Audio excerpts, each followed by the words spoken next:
Nepal, Bangladesh, Morocco, Bulgaria. Since about a year ago, the Gen Z revolution has absolutely rocked the world, taking over countries, ousting corrupt leaders, and viciously, sometimes even violently, forcing through real change. These Gen Z revolutions have been breathtaking and inspiring, but so far they've only happened in relatively small countries.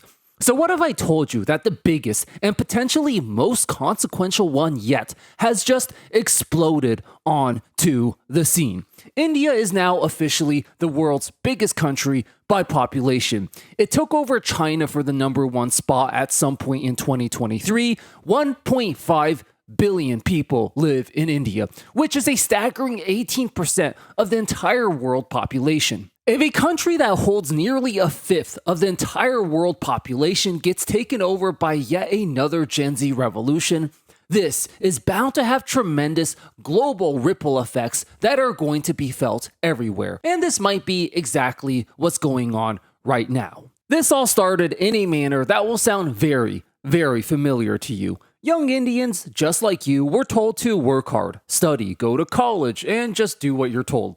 And in return, you'll be given a good job and a bright future.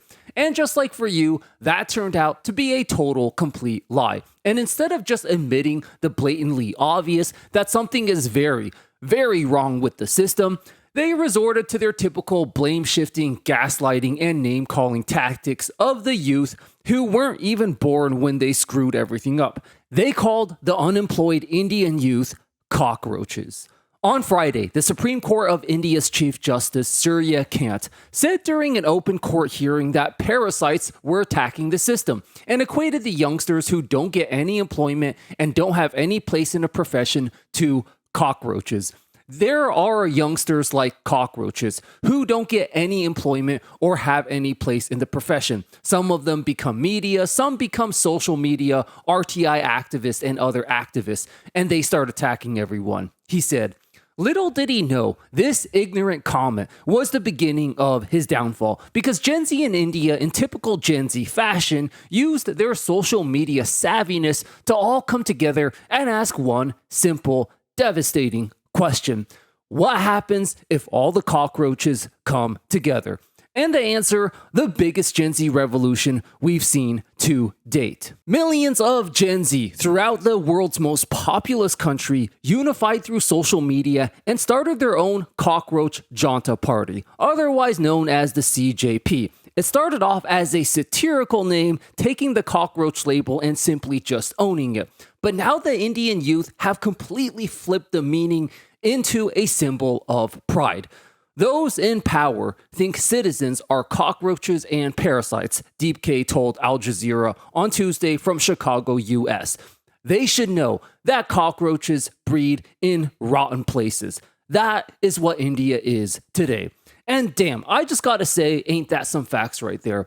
And it's something I feel like Gen Z everywhere around the world can relate to. You set up a rotten system where hard work is no longer rewarded, where the worst liars, cheaters, and scammers are rewarded, and then you have the gall to call us lazy for not wanting to work for your corrupt, rotten system. Now, there is one very interesting difference between the Gen Z protest in India and all the other ones we've covered. This protest has actually been completely and entirely peaceful. Well, at least from the protester side. Not so much from the government and the police side. We'll get into that a bit more later. They've used the power of zingy memes and snarky one-liners to viciously mock the government in power, presenting a serious political challenge to the current President Modi. Hey guys, we noticed something very interesting in the YouTube analytics recently. It appears that the single most important metric for the long-term success of a video isn't actually likes or clicks, it's actually how many people end up subscribing. So, if you found this video important and useful, the best thing you can do to help us get the message out is to simply subscribe if you haven't already. Thank you all so much, guys. We really, truly appreciate it. The irony is beautiful. The generation that was once mocked for being smartphone addicted, doom-scrolling social media snowflakes has now turned around and used those exact same characteristics to overthrow governments and start revolutions. Televising our revolution. India's Gen Z flips Modi's social media game. For 12 years, Modi and his platform have dominated Indian social media. Now, youth are using the same platforms against him. 12 years ago, Modi rose to power and pioneered in many ways, leveraging social media platforms to reach the masses. Today, Gen Z is flipping his Hindu majoritarian party's dominance on social platforms, weaponizing against it the very tools the party has long relied on.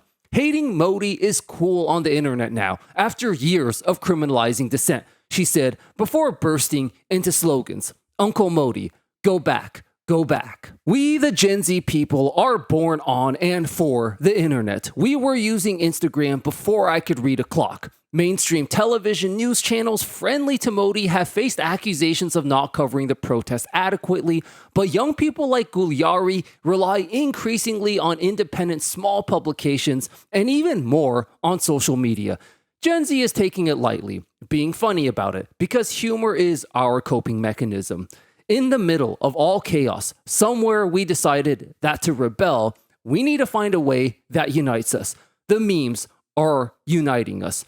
On the other hand, social media posts put up by the PJP are being spammed by thousands, calling for the minister to resign. It is fitting, therefore, analysts say, that the biggest challenge Modi has faced on the streets stems from an online joke. After India's Chief Justice casually likened the youth to cockroaches and parasites, the resulting fury led to the formation of the Cockroach Janta party. Some are recreating the popular memes from Nepal, Bangladesh, and Hong Kong uprisings. The criticisms and hate directed at Modi in the capital is not only acceptable now, but even cool. You know, as your millennial defense lawyer for over 2 years now, I just gotta say, this is my absolute favorite thing about Gen Z. You guys have a special ability, a special talent for flipping narratives and turning shame into pride, and vice versa. Being unemployed used to mean being a loser. Now it's freedom. Freedom from the shackles of being a slave to a corporation. A career used to be a sign of pride. In fact, it used to be the title that determined your entire worth as a human being. And now, as you guys have put it brilliantly, a career is a wasted life. Being able to flip the narrative and not be controlled by their labels is more important than you think. Blame and shame have been insidiously used as psychological warfare tools to try and make you a good slave, to keep on exploiting you for corporate profits. Why is the label of unemployed designed to be so shameful? Because they want to keep you trapped in the system of being exploited for their dogshit wages.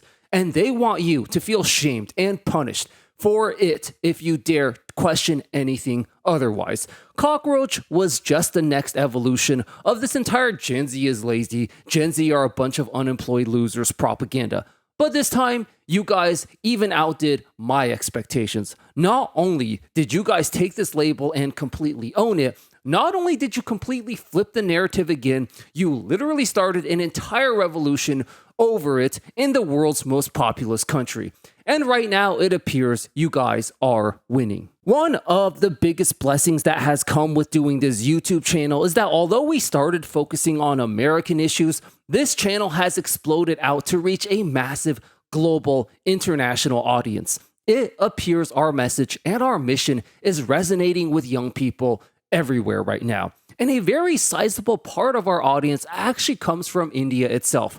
So I want to dedicate the next few minutes or so getting a message out that I feel is very important to our Indian audience watching and just the Indian youth in general who are actually going through this in real life right now as we speak. As I mentioned earlier, unlike some of the other Gen Z protests around the world, these protests have actually been peaceful, but unfortunately, as I mentioned, only from the protesters' perspective. When it comes to the government side and their authoritarian police state, it's been unfortunately anything but peaceful.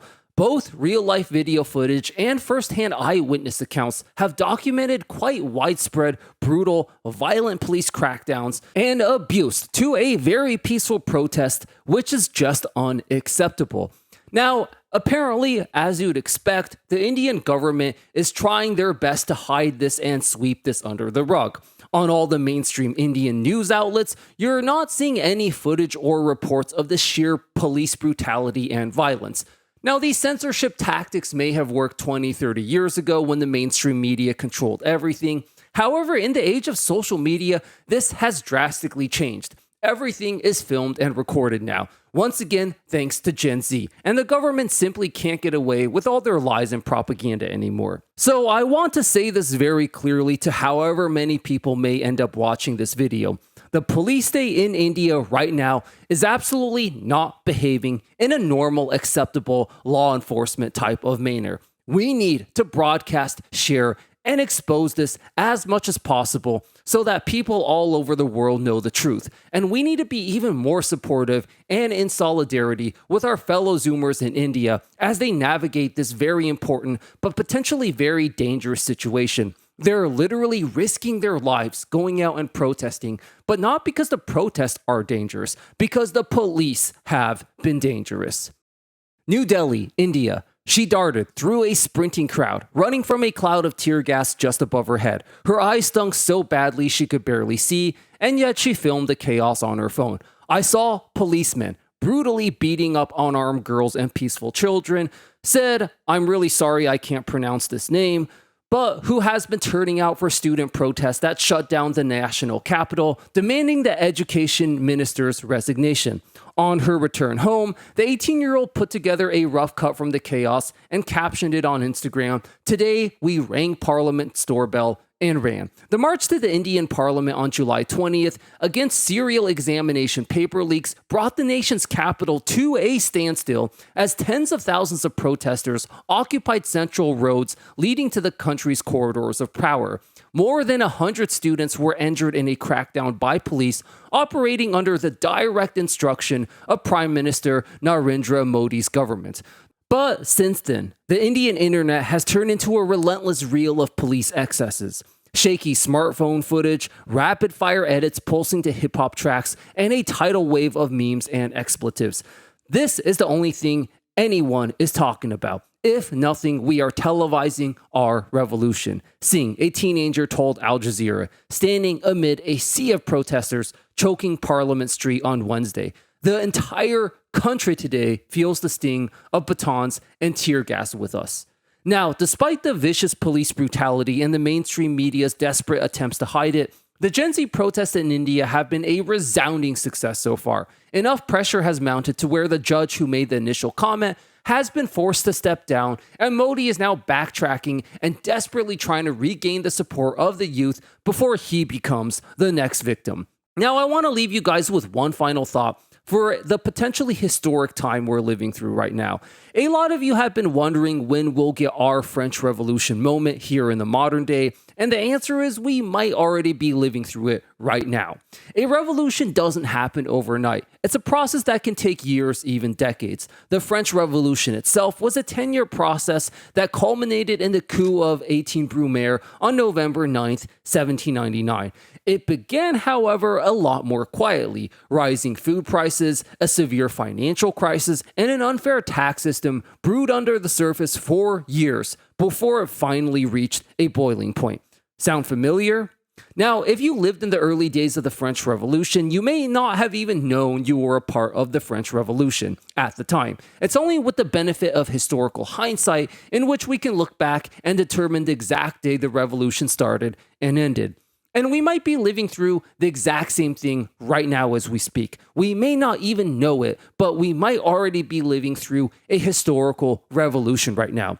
When history looks back at Nepal, Morocco, Bangladesh, and now India, this just might end up being a global, international Gen Z revolution that even makes the French Revolution look like a tiny small drop in a vast ocean.